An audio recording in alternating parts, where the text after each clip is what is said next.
Moving on to other news now, they help deliver just about everything we use in everyday life. Tonight, the trucking industry very concerned, and it's for a couple of reasons. Channel 8's Yosef Nasser talked to a big company here in Lincoln and joins us now with more. Yosef? Rod, keep this in mind. The trucking industry is already faced with labor shortage issues, and on top of that, leaders in the trucking industry tell me they're sitting on pins and needles about a vaccination mandate that is on hold for now, but could have a massive impact on the country's supply chain issues.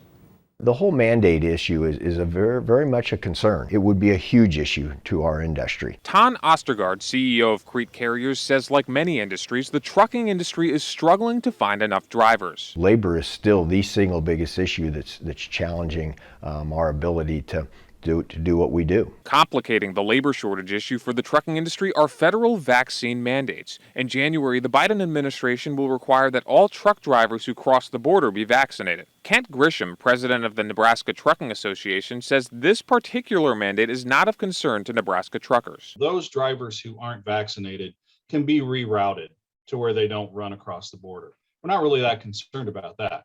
What we're concerned about is the domestic mandate. Grisham, of course, referring to the federal vaccine mandate for employers with more than 100 employees. Earlier this month, the U.S. Fifth Circuit Court of Appeals granted and later affirmed a stay on the mandate, putting it on hold. We're all on pins and needles waiting to see what will happen here. Ostergaard tells me he is not anti-vax, but he is cognizant of the reality that for many of his truckers, the mandate is an issue of civil liberty. Our employees in general just want to have that freedom of choice. Whatever their issue might be, they just don't want to be told what to do. Ostergaard worries that a vaccine mandate could have a devastating impact on the trucking industry. If you took even 5% that said we're not going to be vaccinated, the estimates are that that would be over 200,000 drivers that would leave the industry. Not just our company, but the industry in general. We can't afford that. We are already so tightly constrained. How might this impact folks at home? 100% of what you consume,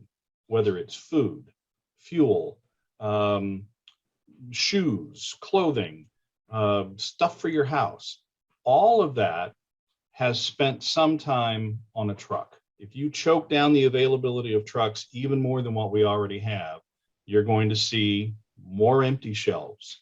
You're going to see longer wait times for merchandise and goods to be delivered.